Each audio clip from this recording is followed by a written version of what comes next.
யாத்திராகமம் 38 அதிகாரம்.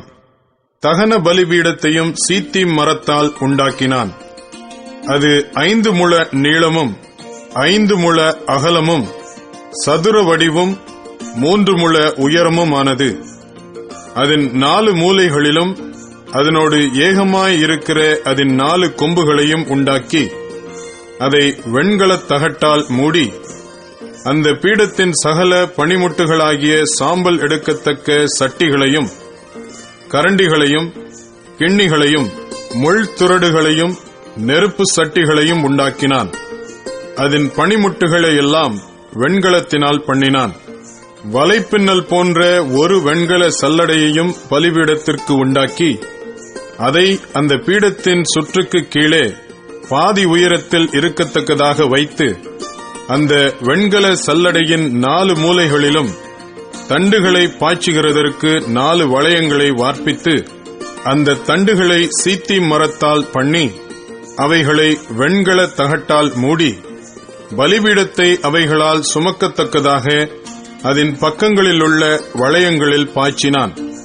பலிபீடத்தை உள்வெளிவிட்டு பலகைகளினால் செய்தான். ஆசரிப்பு கூடாரத்தின் வாசலில் கூட்டமாய் கூடின ஸ்திரீகளின் தர்ப்பணங்களாலே வெண்கல தொட்டியையும் அதன் வெண்கல பாதத்தையும் உண்டாக்கினான். பிராகாரத்தையும் உண்டு பண்ணினான்.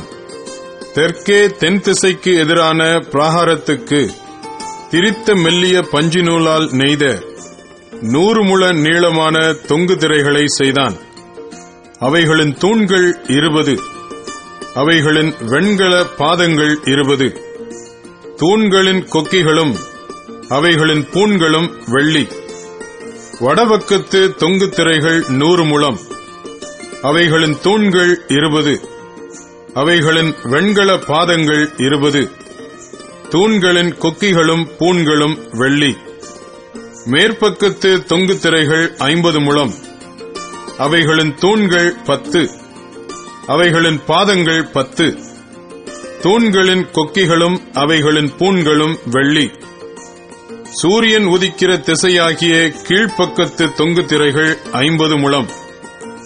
ஒரு புறத்து தொங்கு திரைகள் 15 முழம், அவைகளின் தூண்கள் 3, அவைகளின் பாதங்கள் 3.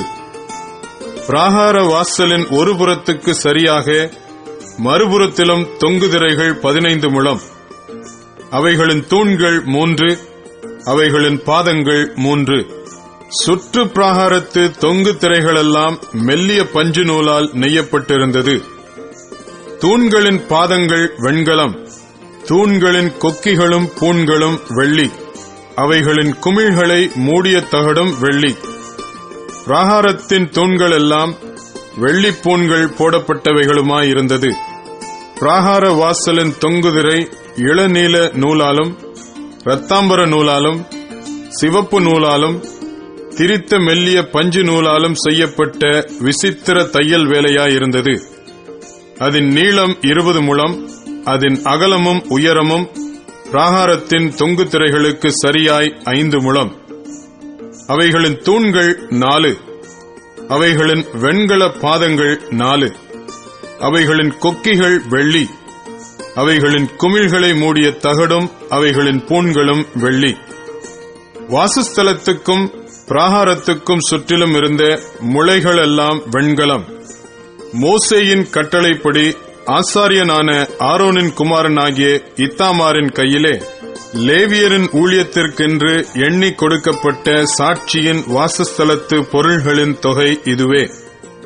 யூதாவின் கோத்திரத்தில் ஊரின் மகனாகிய ஊரியின் குமாரன் பெசலேயில் கர்த்தர் மோசேக்கு கற்பித்ததையெல்லாம் செய்தான். அவனோடே கூட தான் கோத்திரத்து அகிசாமாகின் குமாரனாகிய அகோலியாப் சித்திர கொத்து வேலைக்காரனும் வினோத வேலைகளை செய்கிற தொழிலாளியும் இளநீல நூலாலும் இரத்தாம்பர நூலாலும் சிவப்பு நூலாலும் மெல்லிய பஞ்சு நூலாலும் சித்திர தையல் வேலை செய்கிறவனுமாயிருந்தான்.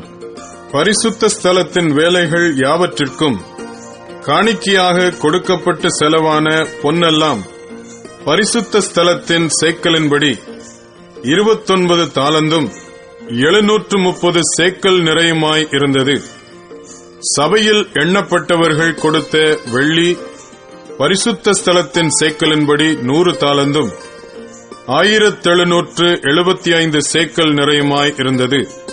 எண்ணப்பட்டவர்களின் தொகையில் சேர்ந்த 20 வயது முதற்கொண்டு அதற்கு மேற்பட்ட 6,3550 பேர்களில் ஒவ்வொரு தலைக்கு பரிசுத்த ஸ்தலத்தின் சேக்கலின்படி அரை சேக்கல் ஆகிய பெக்கா என்னும் விழுக்காடு சேர்ந்தது.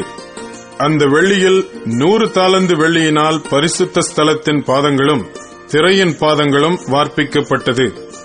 பாதத்துக்கு 1 தாலந்து விழுக்காடு, 100 பாதங்களுக்கு 100 தாலந்து செலவாயிற்று.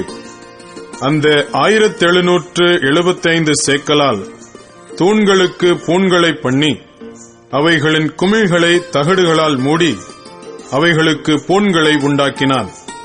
காணிக்கையாக செலுத்தப்பட்ட வெண்கலமானது 70 தாலந்தும் 2400 சேக்கல் நிறையுமாய் இருந்தது. அதனாலே ஆசரிப்பு கூடார வாசல் மறைவின் பாதங்களையும் வெண்கல பலிபீடத்தையும் அதன் வெண்கல சல்லடையையும் பலிபீடத்தின் சகல பணிமுட்டுகளையும் சுற்று பிராகாரத்தின் பாதங்களையும் பிராகார வாசல் மறைவின் பாதங்களையும் வாசஸ்தலத்தின் சகல முளைகளையும் சுற்று பிராகாரத்தின் சகல முளைகளையும் பண்ணினான்.